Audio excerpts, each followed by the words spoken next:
Salut Étienne, Salut Aurel. c'est Non, Jérémy. putain. Première erreur. Première erreur. C'est Aurel C'est avec un Jérémy. H, on va dire, Ah, terrible. que t'as cru que c'était. Exactement. Salut Jérémy. Ça va? Très bien et toi? Ouais, ça fait plaisir d'être reçu ici. Ben grave, ça fait plaisir de te recevoir ici. Ouais, c'était pas la première fois, on était déjà passé, Il y a combien de temps? Il y a 1 an ou 2, je pense. 1 an ou 2? Ouais. Ça fait combien de temps d'ailleurs que le showroom Alors, on a ouvert ici en septembre 2021. Ok. Ouais, donc c'est ça Donc devait ça être en devait être- 2022 ou début 2023 C'est ça, qu'on était exactement. passé. Exactement. Et du coup, on n'avait pas eu le temps de t'interviewer, mais là, on a Ah ouais, envie et puis- d'échanger. Il y a eu un peu de changement ici, il y a eu un peu Oui. de monde qui est passé, donc depuis, il s'est passé pas mal de choses. Ouais. Donc, content que tu sois de retour ici. Bah, ça fait plaisir. Grave. La tradition sur la chaîne, c'est qu'est-ce que tu portes? Alors, Ah. bizarrement, je porte le sujet du jour, en Ouais. tout cas pour nous, puisque c'est un sujet important. Je porte la Prismic cadran violet, dont Nouvelle collection. voilà, nouvelle collection dont tu as ouï dire dernièrement, je pense. Oui, Tu les que as j'ai vus. eu dans les mains, dont on Exactement. a parlé déjà sur la chaîne. Exactement. Et voilà. Et du coup, moi, mon petit coup de cœur, c'est le cadran violet. Alors, je sais que c'est assez personnel, puisque c'est une couleur qui est clivante. C'est- Peut-être. Clairement. On verra. Clairement. Mais moi, j'adore. Je Ouais. trouve que c'est. Ah, puis c'est assez on chouette. va y revenir, mais selon nous, c'est une montre réussie. Et puis, je suis content de te voir à ce moment-là du développement de Baltic, parce que nous, on a eu l'impression que c'était différent de d'habitude. Ouais, Cette sortie, en tout cas. on est d'accord. On y reviendra. Ça roule. Parce que Baltic, c'est plein de choses en ce moment. Il y a aussi un gros événement qui arrive dans pas longtemps. Il y en a plein. Ouais. Mais il y en a plus proches que d'autres. Ouais, c'est ça. Voilà.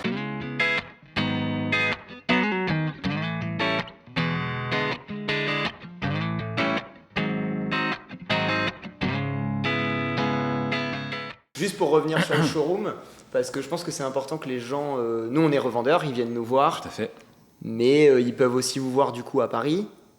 Tout à fait. Vous avez ouvert Londres. un En petit- janvier 2023. Ok. Et Donc ça fait 1 an. t'es content de Et pouvoir, très content. Alors, donc, on a ouvert Paris en même temps que le bureau, donc en septembre 2021. Donc ici, vous avez également vos bureaux, quoi. Exactement. Ouais. Donc, on a les bureaux qui sont juste là-haut, l'atelier ici. Et donc, on a la chance de recevoir beaucoup de monde ici, tous les jours, pour essayer les montres, voir un petit peu l'ambiance qu'on a voulu créer ici. Et on est très content parce que du coup les retours sont méga positifs. C'est important pour toi de voir des clients finaux En fait, c'est historique puisque du coup, au moment du Kickstarter, de la préparation du Kickstarter en 2016 et 2017, on a sorti le Kickstarter en avril 2017. Je t'en parlais tout à l'heure, on avait Oui. une autre marque, c'est une marque de lunettes qui s'appelait Oui. Résine. Il s'avère qu'on avait des bureaux, on avait déjà, pas un showroom parce que c'était pas un showroom, mais on avait un bureau avec un petit salon. Et en fait, en créant la marque, on s'est dit, bah tiens, en préparant le Kickstarter, on s'est dit, ok, en fait c'est intéressant puisqu'on peut finalement inviter les gens à venir voir les prototypes pour les essayer, pour dire, ok, on n'est pas une marque qui présente un 3D d'une montre Oui. qui peut-être potentiellement pourra se je te faire. rejoins complètement là-dessus. C'est Le important. Kickstarter, tout ça peut s'essouffler à un moment où les gens ont quand Ouais. même besoin de toucher, besoin de se dire ah ce mec existe. C'est Bien pas sûr. un gars qui a Ouais, créé c'est un clair. site et puis qui. Et en plus de ça, et ça c'est important, on est en 2023, 2024, cette période-là est très, comment dire, elle est très spéciale pour l'horlogerie. Oui. 2017, c'était pas pareil. C'était pas pareil. Il y a eu un monde entre ces deux périodes-là. Et les Kickstarter avant, les petites marques comme nous, n'avaient pas le même rayonnement. Ah, puis toi, tu as été quand même dans les. Sans vouloir jeter des fleurs, mais dans les premiers à avoir fait un gros score. Ouais, alors on en était. marque française horlogère. Je sais pas ouais. si avant toi, il y a quelqu'un qui avait levé un On million. était, mais- je crois de mémoire, on était le 3e plus gros projet Kickstarter mécanique en 2017 et il y avait, je sais plus qui était devant à cette époque-là. Je me souviens que je m'étais dit, ok, il se passe quelque chose. Il se passe quelque chose, c'est clair. Et il y avait les mondes connectés, bien évidemment, qui faisaient des scores faramineux à chaque fois, mais c'est pas le même, c'est pas la même chose. Mais c'est pas mécanique, donc c'est pas la même clientèle forcément. Et du coup, finalement, ce bureau servait de showroom en prémisse. Et en fait, de janvier à avril 2017, j'ai fait 250 rendez-vous au bureau, donc avant le Kickstarter, pour montrer les montres. Et du coup, des fois, ça m'arrivait de passer les journées à faire ça. Et tu avais aussi des personnes qui venaient, faire un tour à Paris en famille pour faire du tourisme et qui faisaient un petit crochet pour venir au showroom voir les montres avant le Kickstarter. Je trouve ça hyper bien parce que c'est dur de lancer une marque et d'en parler qu'autour de toi. Il faut ouvrir un peu et là de te dire tu as vu 250 personnes avant de faire le kick. Mais c'était impensable. Après, on a bien préparé, on a essayé vraiment de faire le mieux possible en termes de préparation sur la campagne. Et du coup, on avait quand même des indices qui laissaient penser que ça allait bien marcher. Et il y avait effectivement des prises de rendez-vous, parce que c'était exactement le même principe qu'ici, c'est que tu vas sur le site, tu prends rendez-vous, tu as ta plage horaire proposée et tu prends rendez-vous et voilà.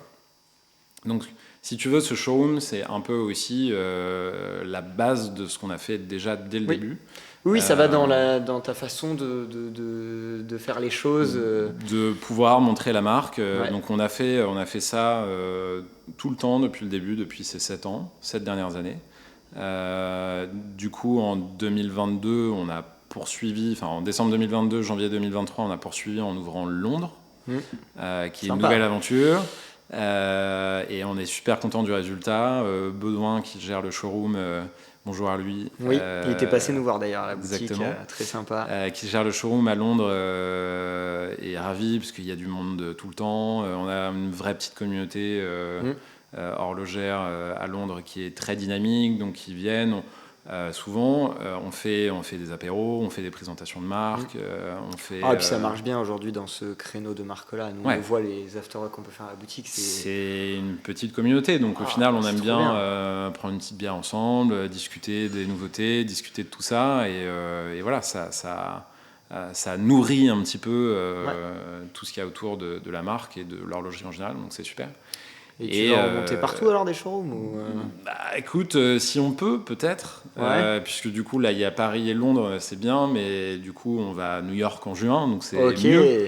Ça, c'est petite annonce. Ouais. Donc, juin, New York, donc ça va être un grand moment pour nous, puisqu'en fait, on s'était dit depuis le début, ce serait génial, puisque c'est notre premier marché. Oui, c'est ce que j'allais dire, vous avez une grosse clientèle aux États-Unis, donc ça fait du sens d'aller là-bas. Ça fait du sens, et puis on fait les wind-up, tu sais, de One and One depuis le début, depuis 2017 pour nous. Et du coup, c'est un peu le terrain là-bas. C'est déjà la continuité de quelque chose qu'on a démarré. C'est presque une prise de risque moins forte que d'ouvrir Londres. Je sais pas, je te dirai ça plus tard. On en reparle. Franchement, je sais pas. Bon, et tu as eu un petit partenariat historique. Qu'on a commencé l'année dernière. On l'a commencé au final avant, mais on a un partenariat historique qui se met en place depuis quelques années, et c'est celui avec Peter Otto. Que vous connaissez bien sur la chaîne, puisque Aurel met la sienne assez souvent. Et puis il était content d'acquérir cette pièce. C'est les 300 exemplaires en 90 secondes, ça avait fait parler un peu. C'est ça, et malheureusement même plus que ça, on en avait parlé ensemble, tu te souviens, le fameux bug du site où on survend quelques exemplaires en plus. 120 et on est obligé de rembourser 120 personnes, ça a été assez dramatique. Et puis toi tu fais... t'es dans les montres par passion, tout ça, et t'as pas envie d'appeler un gars en lui disant je vais devoir te rembourser. Non, malheureusement, mais c'est la vie, quoi. C'est la vie, et ça reste des montres normalement. C'est pas un drame. Oui. Mais effectivement, il y a eu couac, et ça peut arriver. Et franchement, ça a été le seul gros couac d'ailleurs qu'on ait eu en termes de informatiquement. Sur ces 7 dernières années. Donc c'est pas mal. C'est pas mal, ça va. Tu t'en tires bien. j'espère que ça n'arrivera plus. Et comment ça s'est fait un peu ce partenariat? Moi, ce qui m'intéresse en fait là-dedans, c'est que je trouve que derrière la marque, il y a toi, t'aimes pas que les montres. Tout à fait. Le Tour Auto, c'est un peu spécial. Tout à fait. Et puis l'année dernière, c'était une première édition qui a été faite assez rapidement, au final. La vraie première année, je pense que c'est celle-ci, quoi. Ouais, donc alors pour recentrer un petit peu, enfin pour recadrer un petit peu sur le partenariat qu'on a avec Peter Auto et le Tour Auto cette année. Donc Peter Auto, c'est une boîte d'événementiel qui fait tous les plus gros événements d'auto classiques en France. Donc ils n'organisent pas que le Tour Auto. Non, ils font 6 à 8 courses par an, les 24 heures du Mans Classique notamment, tu vois, donc des gros... les 24 heures du Mans Classique, je crois que l'année dernière, il y a eu plus de 200 000 personnes, tu vois, donc c'est une des courses majeures en fait, en France. Il y a 2 événements en Europe et quasiment au monde de courses classiques, il y a les 24 heures du Mans Classique et Goodwood, qui sont les 2 acteurs majeurs. Et donc on a développé ce partenariat un petit peu de long terme, puisque du coup Grégory Mielou, qui fait partie un peu de la direction de Peter Auto, était un client depuis la Panda Bicompax en 2018. Ok, donc un client de quasi première heure, quoi. Voilà, et du coup, en fait, on a toujours discuté de bagnole, parce que c'est une passion qui nous est commune. Et un jour, on s'est dit, tiens, ce serait sympa de pouvoir faire un truc ensemble. Et puis, au fur et à mesure, on a essayé de trouver comment quand... ça s'est pas fait comme ça, ça a mis... On a vraiment pris notre temps pour essayer de faire le truc le mieux possible et d'amener une différenciation propre à ce partenariat-là. Parce que donc, Peter Auto, c'est 8 événements dans l'année, mais donc, les 2 plus gros sont le Mans Classique et le Tour Auto. Et donc, nous, depuis l'année dernière, on est maintenant chronométreur officiel du Tour Auto, et là, je dirais en grande pompe cette année, parce que l'année dernière, ça s'est fait un peu différemment. Le Tour Auto, pour rappel, il y a eu Hublot, il y a eu Audemars Piguet, il y a eu Zénith, il y a eu Rébellion après. Donc il y a eu de belles enseignes. Nous, c'est ce qu'on s'est dit en premier. Quand on a entendu ça, moi, j'avais pas tous ces détails-là parce que je suis pas autant passionné d'automobile que toi. Mais je le suis de plus en plus parce que les montres et les voitures, on y vient forcément. Et puis, c'est des belles choses aussi. Clairement. Mais moi, j'avais Audemars Piguet en tête et je me suis dit, Étienne, il est en train quand même de passer une étape, quoi. Et pour un fan de voitures comme toi, c'était vraiment quelque chose de fort. Clairement.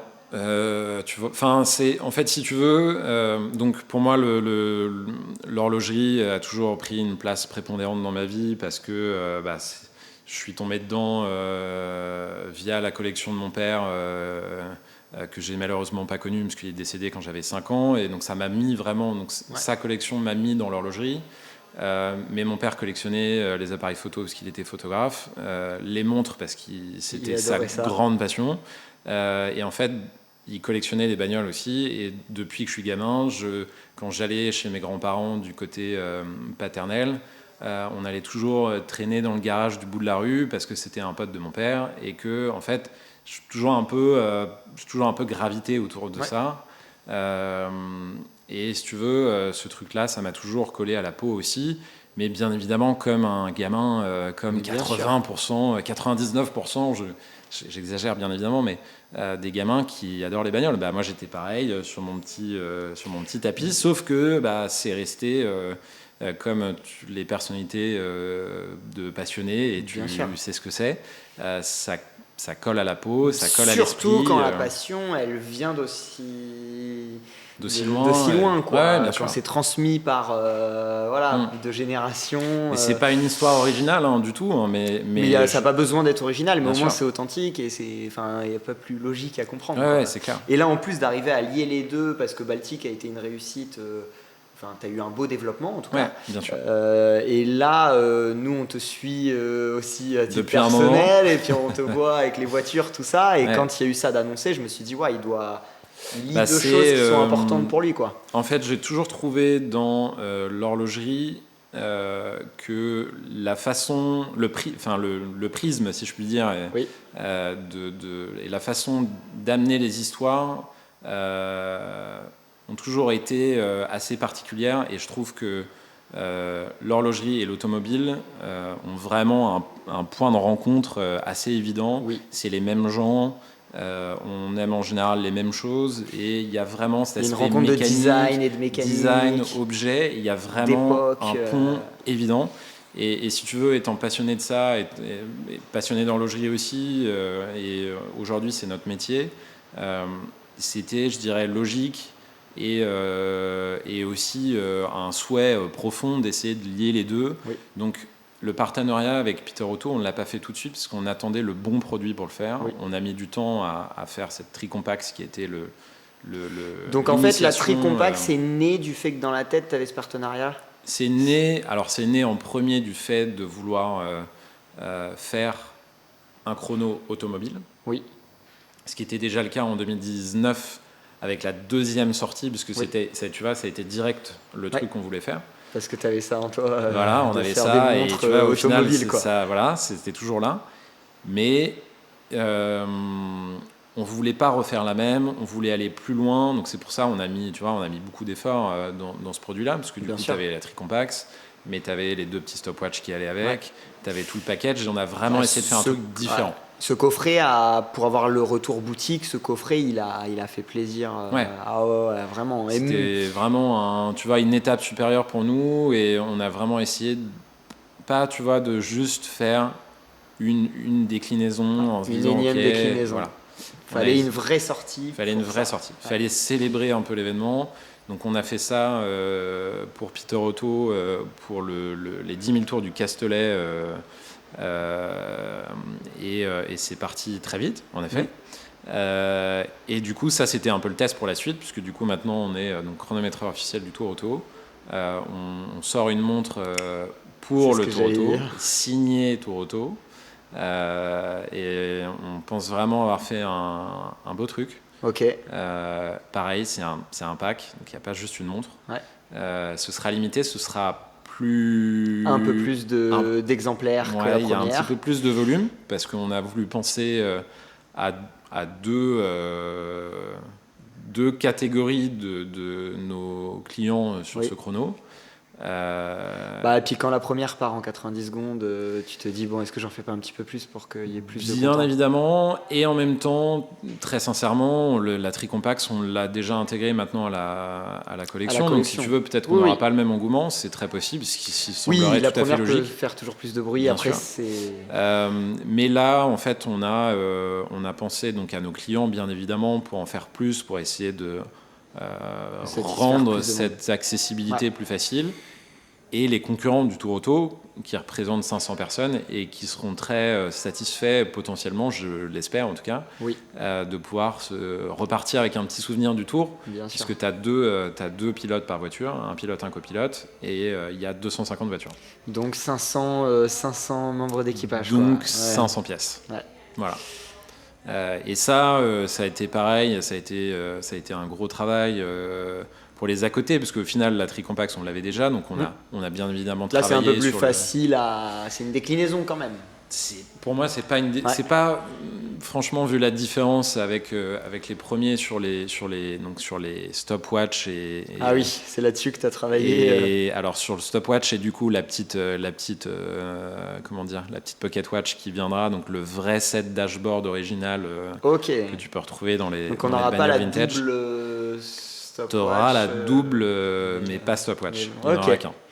Mais très cool. Vraiment, il y a eu un gros effort de fait là-dessus. On a été beaucoup plus loin dans l'idée, et on est très content. Et le fit avec la montre est parfait. Sans en dire trop, c'est les couleurs Tour de France Automobile, donc le Tour Auto. Et c'est chouette. C'est vraiment très chouette. On a hâte de voir ça. Et toi, en plus, cette année, tu vas courir du coup. Et du coup, on lie l'utile à l'agréable, j'avoue, et on prend part au Tour Auto, puisque du coup, on est chronométreur officiel, on veut faire les montres pour le Tour Auto, mais on veut aussi montrer aux concurrents qu'on est là, qu'on fait partie de cette famille. Qu'on fait pas ça juste pour l'argent, pour la notoriété. La notoriété, et essayer de dire on en fait partie aussi. On veut s'imprégner du Tour, et je pense qu'il n'y a pas mieux que faire d'y participer. Pour s'imprégner de ça. On a eu la chance de le faire l'année dernière, mais en invité, en gros. Et là, ça vous a permis déjà de tester un peu complètement. Et là, on le fait en compétition, donc on le fait avec une Lotus Elan, et on sera à côté des GT40, tu vois, sur les mêmes circuits et sur les mêmes spéciales. Ok. Parce qu'en plus, le Tour Auto, ce que tu m'expliquais, c'est que tu as une liste de voitures. Alors le Tour Auto, dans les grandes lignes, c'est le Tour de France, c'est l'ancien Tour de France automobile, exactement comme le Tour de France vélo cyclisme. Et en fait, cette compétition-là, elle est allée du milieu des années 50 jusqu'à la fin des années 70. Et il y avait, aujourd'hui, donc il y a eu un trou après les années 70. Dans les années 80, l'événement a été arrêté, et ça a repris que plus tard, via Peter Otto, du coup, et Patrick Peter. Et cet événement-là, en gros, se base maintenant, aujourd'hui, sur la même liste d'autos qui ont déjà participé au Tour de France automobile. Donc c'est que des véhicules anciens. C'est que des anciennes, et les critères d'éligibilité sont vraiment basés sur les autos particulières qui ont couru ce Tour de France. Donc si tu veux, tu as vraiment les gens qui l'avaient fait à l'époque, les gens qui sont intéressés par des marques particulières qui veulent le refaire aujourd'hui. Et en fait, c'est ce dont on parlait avant, c'est que aujourd'hui, il y a un shift un peu dans toutes les catégories de produits passion comme ça, ou d'événements passion. Ça a souvent été qu'une petite équipe d'amateurs très investis. Et maintenant, en fait, il y a plein de jeunes. Il y a plein de jeunes. Il y a un choc des générations, là, il y a une transmission. Il y a une transmission, il y a un choc des générations, parce qu'au final, il y a vraiment un groupe de jeunes beaucoup plus présent qu'avant, qui viennent redynamiser le truc, qui trouvent qu'il y a vraiment un intérêt historique de conservation de patrimoine, et puis même faire valoir ces beaux objets-là, les faire rouler, pas, tu vois, les mettre dans un garage et les vendre aux enchères. Même si c'est très bien de les vendre aux enchères ou peu importe, mais ces objets font partie de notre histoire, et il faut les montrer. Et quand on fait le Tour Auto, ce qui moi, franchement, m'a beaucoup ému au final en le faisant, et j'exagère pas du tout, c'est de voir les gamins sur le côté de la route, avec alors que tu roules dans une voiture jusqu'aux oreilles, mais le sourire sincère d'un enfant qui voit ça. Enfin, franchement, c'est absolument incroyable. Et je trouve que redonner un petit peu jeunesse à ça, c'est important. Alors peut-être que c'est pas dans l'air du temps, c'est possible. Oui, mais après, il faut s'écouter soi. Tu es dans une marque où tu peux aussi dire ça m'intéresse, ça me fait plaisir. Complètement. Et je pense que pour le Tour Auto aussi, s'il y a ce côté transmission et nouvelle génération, d'avoir une marque comme Baltic, c'est intéressant parce que tu as dans ta clientèle, nous on le voit avec le retour boutique, je vends beaucoup de Baltic en première montre à des jeunes de 16 à 20 ans. Et en même temps, j'ai des collectionneurs de 50 ans, 60 ans qui viennent pour l'acheter. Ça parle un peu à tout le monde. Tu vois, et je pense que ça parle à tout le monde, et donc c'est un partenariat qui fait sens. Tu vois. Qui fait sens, qui a toujours, en tout cas pour nous, qui est aussi une manière de raconter une belle histoire, de la perpétuer un petit peu aussi. Et puis pour moi, c'est un peu la légende, quoi. Tu vois, il y a des mecs comme Harry Vatanen qui sont là pour être ambassadeurs justement de ce gros événement, et plein d'autres pilotes de rallye, et je pense que ça, tu vois, ça perpétue quelque chose qui peut. Je sais pas si ça se perd, parce qu'au final, il y a tellement de jeunes maintenant qui sont ça ne se perd pas, mais peut-être que ça peut aider à relancer encore plus. Ça relance différemment, ça donne un nouveau souffle. Et un peu comme dans l'horlogerie, franchement, le parallèle est assez facile à faire. Au final, tu vois, jusque dans les années... alors, je m'intéresse à l'horlogerie et à fond depuis 2006. Et franchement, quand tu compares ce qu'on a pu vivre ces 3-4 dernières années et toutes les années d'avant, c'est pareil. Il y a un regain d'intérêt global énorme pour l'horlogerie, et c'est super plaisant parce que ça permet de se... c'est un milieu dans lequel tu te permets de rêver un peu, dans lequel tu fuis un peu des trucs trop, peut-être réels. On rêve voilà, carrément. C'est du rêve. Et c'est important. Et je pense que les gens en ont besoin. Je pense que tout le monde en a besoin. Et il faut entretenir ce truc. En parlant de rêve, tu nous as fait rêver aussi avec une création un peu folle l'année dernière. Ah. J'ai fait un pont quand même, mais c'est vrai que celle-ci, pour le coup, nous, quand on l'a vue, on a un peu rêvé. Ouais. Ta première participation à Only Watch. Ouais. Moi, j'aimerais bien revenir là-dessus parce que j'aimerais bien savoir déjà... Parce que nous, je sais que dans notre communauté, les gens, il y a une partie des gens qui sont comme nous, mais moi, avec Aurel, on rêve un peu. Quand il y a Only Watch, on a trop hâte de voir la sélection, de regarder qui a fait quoi. C'est le jeu, hein, clairement. Ça a été tout le jeu d'Only Watch jusqu'ici.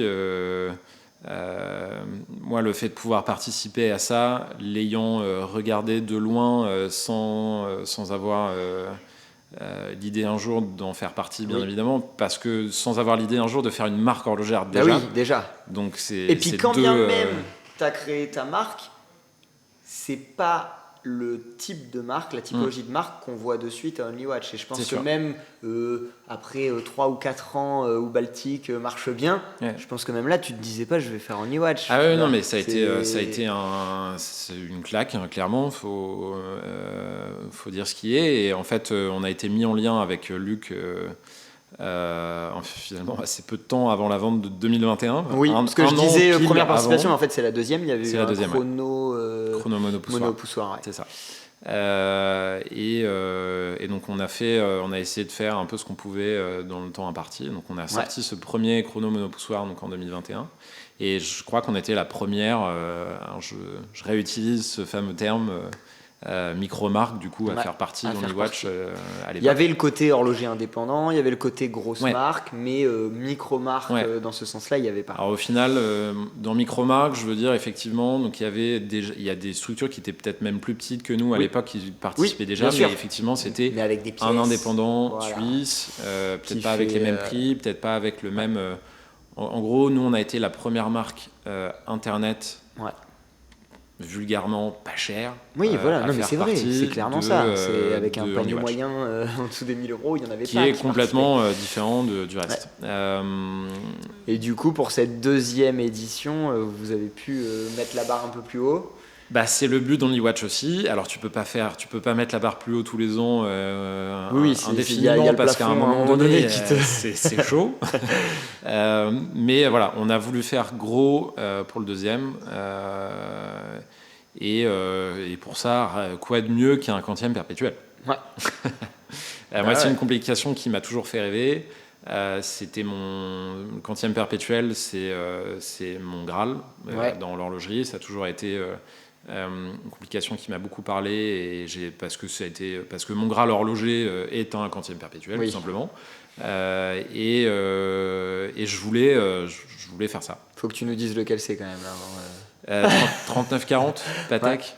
Je me doutais, j'allais dire Patek parce que souvent c'est celle-ci qui revient. Mais vraiment spécifiquement celle-ci parce que même pour le reste chez Patek en QP, j'ai pas trop d'attirance mais particulière. Elle, il y a quelque chose. Mais vraiment, en fait, j'ai rencontré un collectionneur quand j'avais 19 ans. J'avais organisé un rendez-vous de collectionneur via Forum à montre au moulin de Fourges à côté de Vernon, si je peux citer ça, voilà. Et en fait on était une quinzaine et à l'époque donc j'avais organisé ça. Moi ça me faisait stresser un peu parce que j'étais jeune. À 19 ans organiser une rencontre de passionnés. Et puis en plus j'ai pas trop ce côté j'ai du mal à organiser, j'ai toujours encore aujourd'hui du mal à organiser ce genre de truc parce que faut être un peu animateur et je suis pas animateur. Voilà, mais en tout cas ça me faisait plaisir de le faire et du coup on était une quinzaine je crois. Il y avait quelqu'un que je ne connais plus aujourd'hui, je saurais pas le retrouver. Peut-être qu'il va se reconnaître. Voilà, sur le forum à montre à l'époque il avait ramené sa boîte de montres et dans la boîte de montres il y avait une dizaine de montres. Et puis il me dit tiens dans la boîte ouvre-la et puis prends ce que tu veux pour porter cet après-midi. Et j'ouvre la boîte et je vois la 3940 en or jaune et je me dis mais c'est quoi ça? Et c'est le truc qui m'a vraiment le plus mis une claque, un coup de cœur immédiat, quoi. Il y avait des trucs sublimes. Quand t'as ça dans la boîte, je pense à côté t'as d'autres choses sympas normalement. Complètement. Et en même temps, il y avait des trucs très différents. Et en même temps, tu vois, à l'époque, je pense que je ne savais même pas ce que ça représentait. Oui. Alors, je connaissais Patek, je connaissais ce que c'était un QP. Mais je mesurais pas ce que ça engendrait au final. Et du coup, il me l'a prêté pour, je sais pas, j'ai dû passer 2 heures avec. Je l'ai rendu un peu dégoûté à la fin, mais en le remerciant parce que, encore une fois, c'est ça la leçon de la passion, c'est que il y a eu un échange, il m'a donné l'opportunité de passer un bon moment avec cette pièce. C'est pas tout le monde qui peut porter cette montre pendant 2 heures. Non, c'est clair.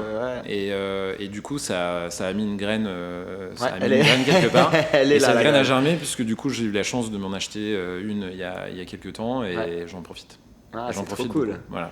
Et du coup, tu t'es dit Only Watch 2e édition, je fais mon QP. Et du coup, voilà, l'idée c'était de faire une continuation là-dessus, et je pensais que c'était le plus. Je pensais que c'était le truc le plus fou qu'on puisse faire, et c'est effectivement le truc le plus fou auquel on ait pensé. Ça a été dur, ça veut dire ou... Oui, ouais. Ça a été dur, bien évidemment, c'est long, c'est un processus qu'on découvre aussi, très honnêtement. Le côté exemplaire unique aussi. Le côté exemplaire unique, le côté développement du module, le côté...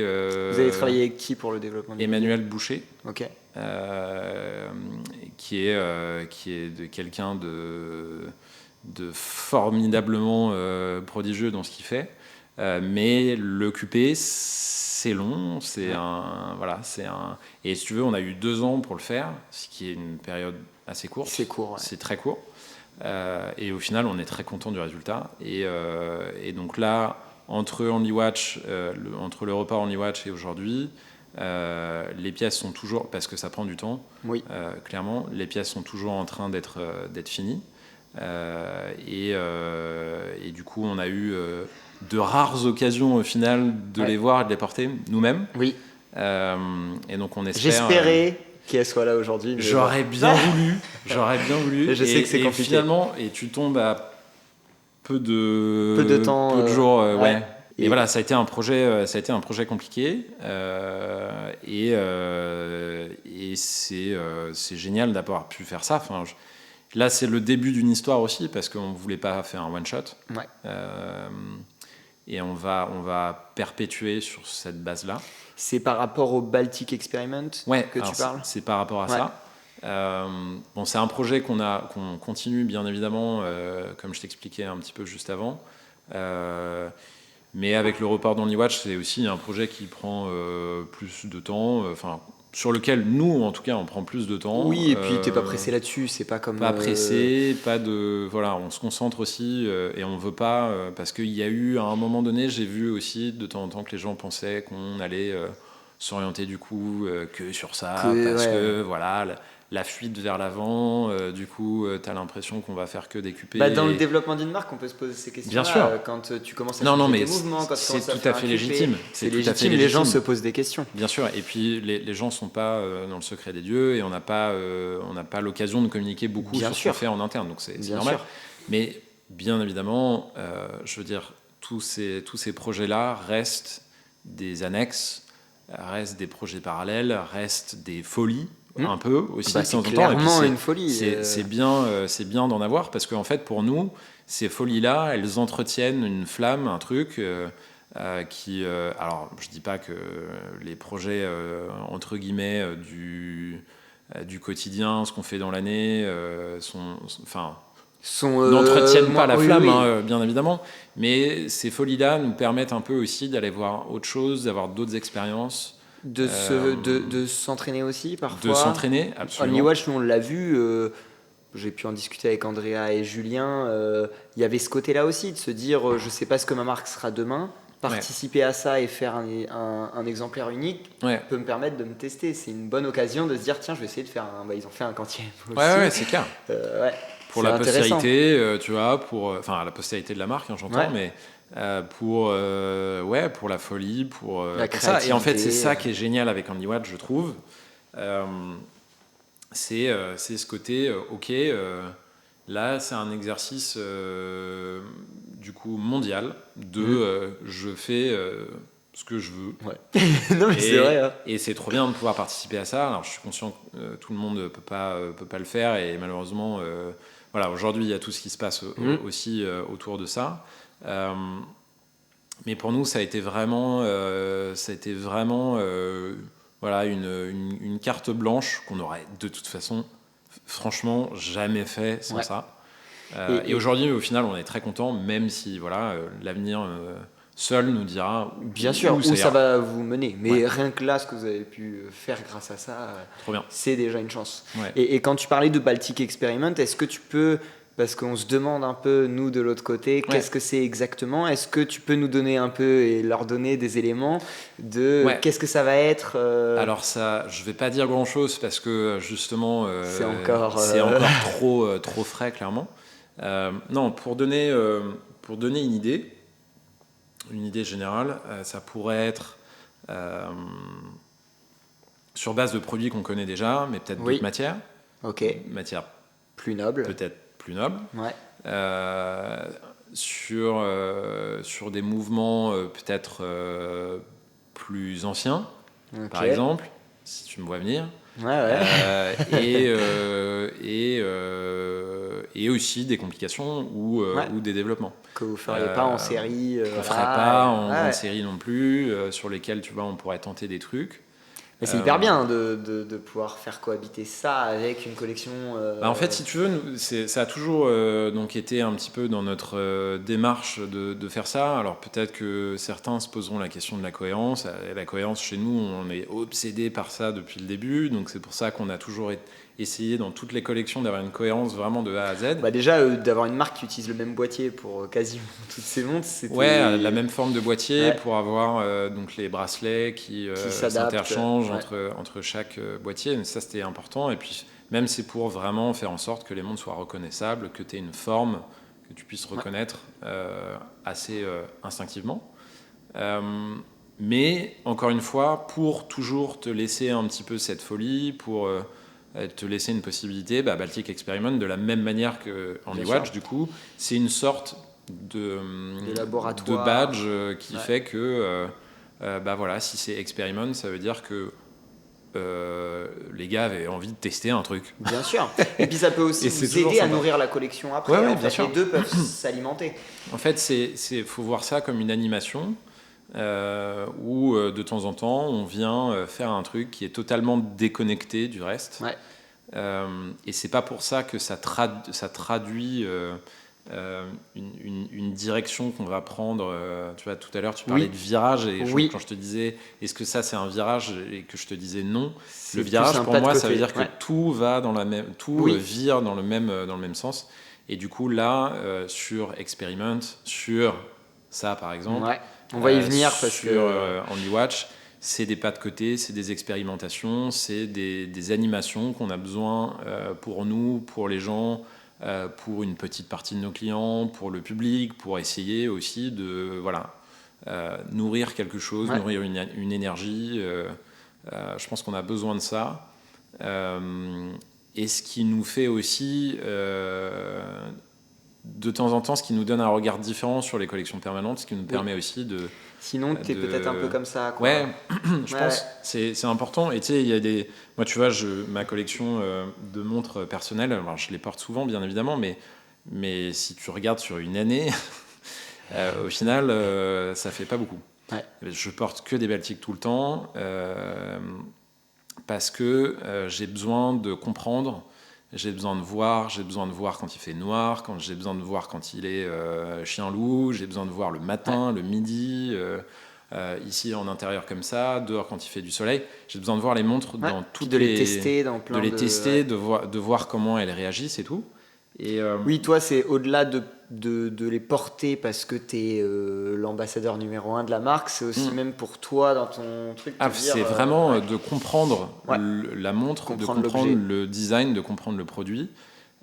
Et en fait, de temps en temps, pour revenir à Experiment, Only Watch et les projets un peu side qu'on peut avoir comme ça, quand je reporte des fois des montres de ma collection, en fait, ça permet de faire un peu un petit reset ou tu vois, tu repars un peu à zéro parce que ça vient laver un peu. Ouais, tu sors la tête.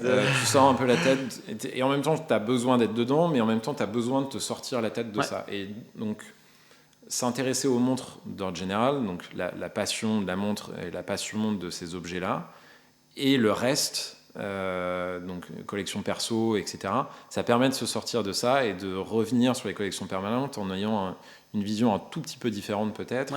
En ayant des envies un peu différentes. Oui, et puis je pense que tu peux aussi amener des épices un peu pour ceux qui te suivent, tu vois ce que je veux dire, parce que la collection Baltic c'est très bien construite, je trouve, elle a été faite intelligemment, mais d'avoir un côté experiment avec, comme tu dis, des matières, des complications, des folies, enfin, les gens vont apprécier aussi. Sûrement, je pense que ça ouvre un peu le spectre, ça fait rêver, on en parlait tout à l'heure. Ouais, bien sûr. Tu vois, on a toujours fait des montres, toutes les montres qu'on a fait, on les a fait parce qu'on les aimait bien, nous personnellement, Clément, Paul et moi. Et en fait, on a un processus de design qui est extrêmement égoïste. Vous faites des produits qui vous plaisent à vous. En fait, on fait le truc et on se dit waouh, putain, c'est quand même sympa. Voilà, l'examen de passage, c'est ça. Et effectivement, on va pas demander aux gens si ça plaît ou ça plaît pas, si vous aimez bien plus le bleu ou le rose ou le vert, peu importe.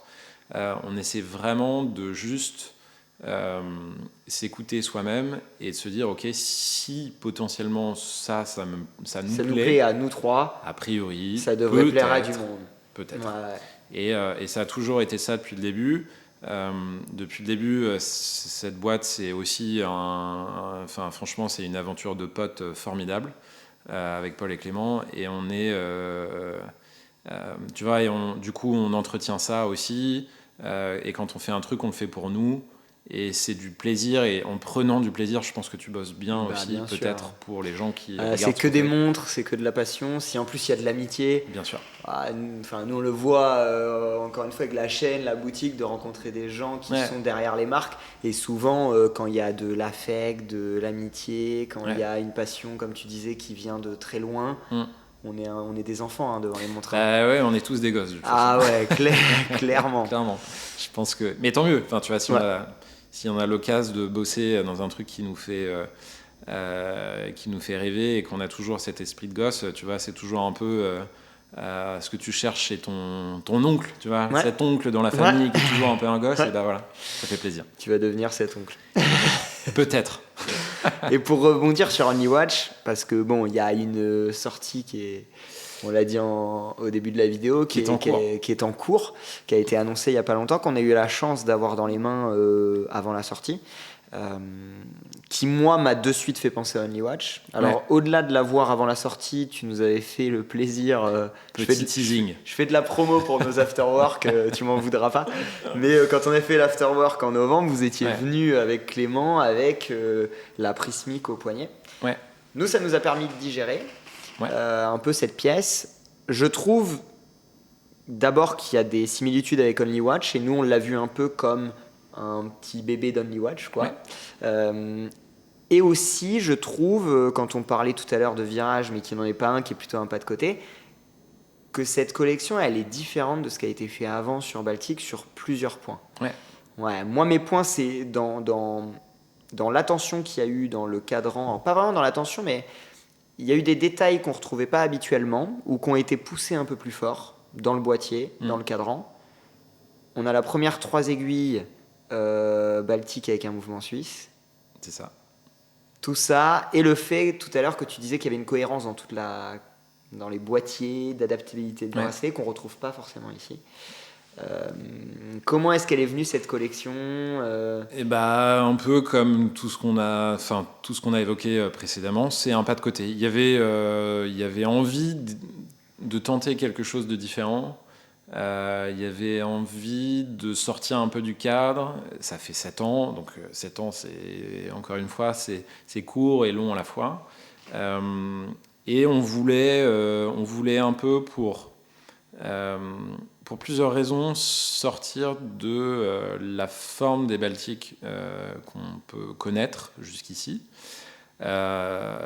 Première raison, c'était de partir frais. Ouais. Voilà, de dire ok, bon, cette fois-ci, tiens, pourquoi pas changer. Ouais, on sort de notre zone de confort. On sort de notre zone de confort, on veut un truc différent. On voulait faire une montre habillée. Donc ça, le deal de base, c'était d'essayer de faire une montre habillée, de sortir un peu de ce qu'on a déjà fait. Donc de venir peut-être casser une dynamique, parce que pareil, quand on a je trouve que quand on a une marque de montre, on se doit d'être aussi bon dans nos timings de sortie, oui, dans nos timings de collection, de tout ça, parce que c'est vraiment important. Le calendrier est super important. Le calendrier est méga important, et on voulait donc faire une montre habillée et essayer de changer un petit peu et de casser ce rythme un peu d'homogénéité qu'on a jusqu'ici. Donc ça, c'était le brief de base. Le fait de faire ce boîtier, qui est un boîtier en 5 pièces, ça nous permet de travailler chaque élément différemment. Voilà. Donc ça nous permet d'avoir d'autres finitions qu'on ne pourrait pas faire sur les boîtiers. Puis là, vous avez aussi profité de ça pour mettre 2 matières. 2 matières. On s'est dit, tiens, pourquoi pas ? Pourquoi ? Parce qu'en fait, ça crée une différence de teinte qu'on trouve vraiment intéressante. Donc on a du titane et de l'acier. Ouais, et puis le titane, tu peux brosser un acier autant que tu veux, il n'aura pas cette finition-là, il n'aura pas ce grainage-là, il n'aura pas cette couleur-là, cette teinte particulière. Et du coup, l'idée, c'était vraiment de venir créer un contraste et de se dire, ok, qu'est-ce qu'on aime un petit peu justement dans ces montres habillées tu vois, on faisait un peu référence ici dans ce design-là, finalement. Alors, même si c'est pas vraiment ça, mais à toutes les disco volantes, tu vois, qui étaient ces montres un peu ovni, très étonnantes. Bon, là, on n'est pas vraiment sur une vraie disco volante parce que ça n'a pas tout à fait la forme d'un ovni non plus. Oui, mais ça ne veut pas dire que ça n'a pas nourri ta créativité pour la créer. Ça a nourri quelque chose, ça a été une inspiration aussi, bien sûr. Et là-dessus, on a mis plein de détails. Sur le cadran, on est vraiment parti loin. Ouais, mais nous, certains diront peut-être trop. Nous, tu vois, ce qui est ressorti quand on a fait toute cette analyse, nous, et c'est ressorti naturellement en la faisant, c'est qu'il y a beaucoup de détails. Tu cites tout, et là, tu te dis, wow, ça va être too much. Et au final, quand tu la poses sur ton poignet, ça fait pas too much. Tu l'as dit au début, et je suis assez d'accord avec ça. Je pense que même nous, on a eu cette période-là. Je pense qu'il faut digérer un petit peu la chose. Oui. Effectivement, il y a beaucoup de détails. Effectivement, ça change beaucoup de ce qu'on fait d'habitude. Nous, cette montre-là, elle a pris un certain temps à la conception. À la conception, et on a aussi justement eu le recul nécessaire pour essayer de nourrir les trucs sans trop en mettre, en veillant à respecter les équilibres. Et je pense qu'on est parvenu à un résultat vraiment intéressant. Après, c'est les goûts, les couleurs. Ah non, mais clairement, je pense que cette montre ne plaira pas à tout le monde. Je suis persuadé. Et c'est sûr et certain. Et franchement, tant mieux, puisque du coup, je trouve que tenter des choses... Nous, tu vois, ce qui nous intéressait aussi dans cette montre, c'est l'aspect peut-être un petit peu plus, tu vois... c'est pas tout à fait ça non plus, mais un peu cocktail, tu vois, avec le mesh intégré qui a été une tannée à faire aussi, parce que ça se voit pas partout, et puis ça inclut des problématiques de conception aussi. Mais moi, j'ai toujours adoré ce truc-là, tu vois, sur les Navitimer, les 806. À l'époque, tu avais ce il y avait des meshs intégrés à la boîte. Et c'est merveilleux, je trouve. Je trouve que ça peut raccrocher en plus des gens qui sont pas fans de mesh à la base. C'est que peut-être. Le problème du mesh, c'est le mesh droit. Non. Non, ça non, jamais. C'est toujours ce qui m'a un peu... Parce que le mesh, c'est un bracelet confortable. Je trouve que c'est vraiment joli. La maille est jolie. C'est vraiment un tissu métallique. C'est super esthétique. Mais à chaque fois, cette barre droite... Ouais, ça vient tout casser. Trop... non. Ouais. Et du coup, là, on a essayé de faire ça. Pareil. Certains aimeront, certains n'aimeront pas. Et je trouve que ce côté clivant, aussi, on en a besoin. Enfin, je pense que c'est important. Et de toute façon, ce pas de côté, comme on disait juste avant, nous va nous servir un petit peu aussi d'excuse pour faire d'autres choses. Oui. Pour nourrir d'autres approches, d'autres trucs. Tu vois, là, on l'a déjà un peu initié là-dessus, mais on a mis des matières un petit peu différentes, on a mélangé des choses. Ah, puis de mettre du titane dans une dresse, c'est pas ce qu'on voit en premier, tu vois ce que je veux dire. Exactement. Vous l'aviez fait sur l'Aquascaf avant, mais quand même... L'Aquascaf, le titane, c'est logique, entre guillemets, puisque bien sûr. C'est une sportive. Donc, que là, moi, quand j'ai lu le dossier de frais, je me suis dit, ah, mais ils ont mis du titane, c'est pas ce qu'on attend. C'est pas ce qu'on attend d'une dresse, et justement, ça change un petit peu. Et pour la suite, je crois que tu as eu un petit teasing tout à l'heure, non ? Ouais, quand même, ouais. Je sais pas si tu voulais en parler, alors j'ai pas lancé le... On n'ira pas beaucoup plus loin, mais voilà, il y a une suite. Ouais. Il y a plein de suites. Préparez-vous parce que cette suite-là, elle est violente. Et du coup, voilà, c'était, tu vois, c'était un peu, je pense, le moment pour nous de tenter un truc différent, rafraîchir, même si, en fait, je dis rafraîchir, mais ça veut dire que le reste n'était pas frais. Donc non, mais je comprends tout à fait ce que tu veux dire. Des fois, c'est bien d'essayer de vraiment juste repartir un petit peu d'une feuille blanche et de retenter un truc. Et ça va même peut-être, toi, t'aider à développer le reste différemment parce que tu auras eu ce petit moment là où tu fais autre chose complètement, quoi. Et aussi de sonder les gens sur... moi, j'ai hâte de voir quel est l'accueil de cette pièce. Pour terminer sur cette pièce, le choix du mouvement suisse sur un 3 aiguilles, sur celui-là, pourquoi pas... Alors, en fait, 3 raisons. Première raison qui est la plus importante de loin, c'est le mouvement le plus fin que tu peux avoir. Voilà. Donc déjà pour le gabarit de la montre. Exactement, donc c'est important. Donc la montre fait 7,4 mm d'épaisseur au boîtier, 9 avec le verre. Donc c'est fin. Et du coup, on voulait une seconde à 6 heures aussi. Oui. Donc seconde déportée, t'as pas seconde déportée, plus finesse. Il y en a pas beaucoup. Il y en a quand même quelques-uns, mais il y en a pas beaucoup. Et l'autre raison, c'est qu'on voulait une chaîne d'approvisionnement stable. Donc ces mouvements-là sont des Peso 7001. Peso 7001. Ça a été racheté par ETA. C'est pas stable. Parce que du coup, nous, on peut pas les avoir à proprement dit chez ETA tout de suite, par exemple. En revanche, on a trouvé chez je le citerai pas, mais dans une manufacture horlogère de mouvements suisse très connu, un stock de débauche, donc qui est, en fait, c'est des mouvements à assembler. C'est des mouvements neufs, en gros. Donc ces mouvements se retrouveront dans les prix SMIC qui sont des mouvements neufs. C'est pas des mouvements d'occasion qui ont été rachetés et révisés pour être vendus. Ça, jamais. Et donc ça, c'est la première étape, puisque du coup, après, l'ajout opéré, en fait, refont ces mouvements. Ah, ok, j'avais pas l'info. Donc ça veut dire que, en fait, on n'aurait pas... Ça t'a aidé au lancement maintenant, voilà. Mais après pour la production... Exactement. Et c'est pour ça aussi que là, tu pars sur d'abord une phase de précommande, livraison en octobre, et ensuite, tu pourras enchaîner. C'est un peu la suite, donc on verra ce qui se passe à la précommande, mais effectivement... Plus tard, on utilisera l'ajout opéré, puisque du coup, ce mouvement a maintenant une vie commerciale existante. Et nous, en tant que marque tierce, grosso modo, on est capable de s'approvisionner. Ce qui n'était pas le cas, en fait, il y a quelques mois. Un petit peu plus, peut-être, mais voilà. Si l'ajout opéré n'avait pas fait ce mouvement-là, on n'aurait sûrement pas pris ce mouvement-là spécifiquement, puisque ça veut dire qu'on aurait dû faire un one-shot. Oui, et du coup s'arrêter après. Voilà. Surtout pour une collection comme celle-ci. Exactement. Bon, et du coup, Baltic, ça fait 7 ans. Ouais, 7 ans. Alors, est-ce que le Étienne de 2017, vous voyez les choses comme ça ou pas 7 ans après ? Non, mon Dieu, non. Non, pas du tout. Non, pas du tout.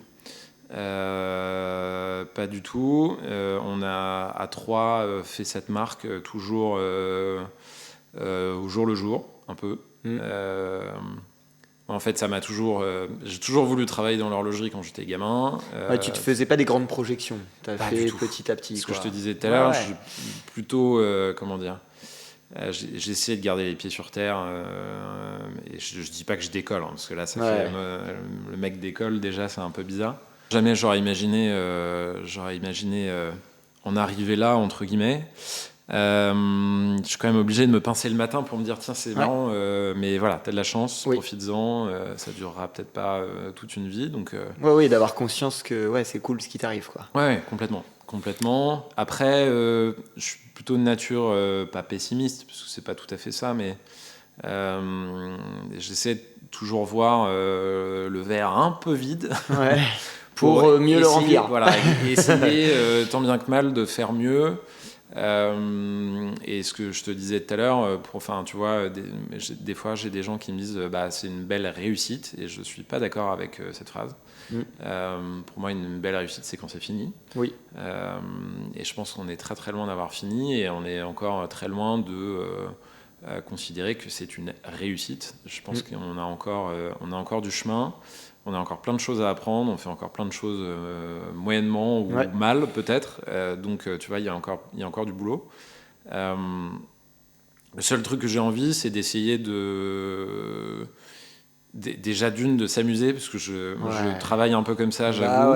Et avec Clément et Paul, on est exactement pareil là-dessus. C'est hyper important. On veut vraiment prendre du plaisir à faire ce qu'on fait avant tout. Parce que je pense que ça se sent, et du coup dans la chaîne de ce qui se passe après, c'est beaucoup plus logique, et ça marche mieux. Donc continuer à s'amuser et continuer à essayer de faire aussi le mieux possible pour les gens qui aiment ce qu'on fait. Donc ça, c'est le plus important. Et Baltique, dans 6 mois, dans 1 an, dans 3 ans? Dans 6 mois, je peux te dire, mais bon, du coup... Non, c'est savoir si tu as des petites choses à nous dire pour l'avenir ou pas. Si, de toute façon, pour l'avenir, comme exactement un peu au jour le jour, parce qu'on ne fait pas au jour le jour non plus, mais si tu veux, je vois ce que tu veux dire, c'est que tu ne prévois pas à 5 ans non plus, quoi. Non, j'avoue qu'on n'a pas trop Tu sais, il y a aussi des gens qui sont vraiment visionnaires dans leur manière d'entreprendre. J'admire ces gens-là, j'en fais pas vraiment partie. Je vois. Et on n'est pas tout à fait comme ça, tous les trois. On a une vision qui est un peu plus terre à terre que ça, en se disant voilà, en gros on regarde à 2-3 ans à chaque fois, et on essaie toujours de se dire ok, qu'est-ce qu'on doit faire dans ces 2-3 ans là aussi, mais c'est quoi le grand projet tous les ans. On essaie de se fixer un peu cet objectif-là, de se dire que tous les ans, il y a un gros projet. T'as deux façons de voir, c'est le gros projet de l'année, puis la vision à 3 ans. Ouais, voilà, c'est ça. Si le projet, c'est pas tous les ans, c'est pas grave non plus. Oui, des fois, il y en a 2 gros projets dans l'année. Ouais, des fois, ça se cumule. Non, mais on essaie de se dire, ok, tu vois, le gros projet, c'était Andy Watch, le gros projet, c'était Londres, le gros projet, là, c'est New York. Oui. Au final, nous, le Tour Auto, c'est quasiment un gros projet aussi. Parce que j'ai un peu l'impression que c'est ça, c'était un peu avant, et que là t'as quand même pas mal de gros projets qui arrivent en même temps, quoi. Ouais, c'est sûr. Après c'est pareil, tu vois, c'est un flow, les énergies sont pas pareilles d'année en année, donc t'as des années où il y aura forcément plus de trucs que d'autres. Plus qu'à l'habitude, et des années un peu plus cool, puis quoi. Des fois c'est un peu les bouchons, quoi, donc tu vois, t'as le projet qui prend du retard et l'autre qui arrive derrière, un petit coup de klaxon, je suis à la bourre et je passe en premier en fait. Non, voilà, il y a un peu, c'est un peu au fil de l'eau. Donc là, dans une vision 5 ans, je te dirais que on essaiera de développer, grosso modo, développer nos showrooms à l'étranger, parce qu'on. Donc New York sera pas le dernier. New York sera sûrement pas le dernier, je pense. Ça, on continuera, parce qu'on n'a rien en Asie, et on a beaucoup de clients en Asie, donc aussi, on veut pouvoir être là pour eux aussi. Continuer un petit peu le retail aussi. On a notre vision là-dessus, et on sait un peu ce qu'on veut, et comme on en discutait tout à l'heure, on n'ira pas partout, mais on essaiera aussi de développer quand même un petit peu. Développer aussi justement les projets pas de côté. Parce que ça nous fait marrer, et tu vois, c'est ça qui nous anime un peu. Non, puis dans le fond, je pense que quand on prend du recul sur ça, ces projets pas de côté, aide au développement général de la mais marque. Complètement, bien sûr. Ça fait aussi... c'est ça qui nourrit un peu, je pense, qui a nourri des produits légendaires dans d'autres marques. Tu vois, une intuition, un pétage de câble, je sais pas, enfin tu vois, ça a toujours, je pense qu'il y en a eu plein et au final, et puis il y a eu sûrement des flops derrière. Il y a eu des flops qui n'ont pas marché, mais où les gens justement ont eu cette période de gestation où après tu te dis tiens mais c'est marrant, mais en fait c'était trop tôt, peut-être, mais par contre c'était génial au final. Exactement. Alors je dis pas que je ne nous jette pas des fleurs, je sais pas si ce sera le cas, mais en tout cas, ces pas de côté-là sont nécessaires pour, je pense, le bon fonctionnement d'une marque et en tout cas la culture que tu peux développer autour de ça. Donc, on va nourrir ça. Puis vous allez nous préparer une petite surprise pour les 10 ans quand même. Et ouais, alors j'avoue, cette année, tu vois, typiquement les 7 ans, on n'a pas prévu l'anniversaire, on ne va pas le fêter, il n'y a pas de truc... Il y a peut-être que il y a des anniversaires plus importants que d'autres. On avait fait le 5e. Donc là, au moins, ça veut dire que si on a fait le 5 et qu'on n'a pas fait le 6 et 7, ça veut dire qu'on fera le 10 pour le coup. Mais pour le coup, 10 ans, j'avoue, on est bloqué là. En plus, tu viens de dire que tu regardais un horizon de 3 ans. Aïe. Bon, bah, c'est... J'aime pas trop les anniversaires. C'est le mien dans 3 jours. J'ai rien organisé. C'est vrai. Voilà. Je dirais que mon cadeau, c'est la sortie des Prismiques. Mais voilà. Bon, mais effectivement... au 5e, on avait fait une petite sortie sympa. Au 10e, là, on est coincé. On va devoir faire un truc. Vous allez devoir faire quelque chose. On va devoir faire un truc. J'en ai aucune idée. T'as encore le temps. T'as encore le temps. Ouais, un petit peu. Bon, merci de m'avoir reçu. Ouais, merci d'être venu. Parce que du coup, pour moi, c'est plus facile. Puis moi ça me fait plaisir. Moi je suis à domicile. Ça me fait plaisir et puis je pense que c'est bien quand on fait ce type de format, il y a plus d'intérêt à ce que je vienne chez toi que tu viennes chez moi. Ouais. Tu vois ce que je veux dire, parce que, c'est sûr. Ça permet de découvrir un petit peu. Ouais, même pour moi de voir comment vous êtes ici et puis on voit des voitures partout, tout ça. J'aime bien, tu sais, on est dans ton. Je sais, ça prend de la place. Je sais. Oui. Donc merci et puis j'ai hâte d'avoir leur retour sur la sortie des Prismiques et puis de voir un peu tout ce qui va se passer cette année, de venir au Tour Auto avec vous. Et ça va être quelque chose de très cool. Le 22 avril à venir. Ça va être sympa et puis on vous emmènera avec nous pour prendre des belles images. Grave. Avec grand plaisir. À la prochaine. Merci.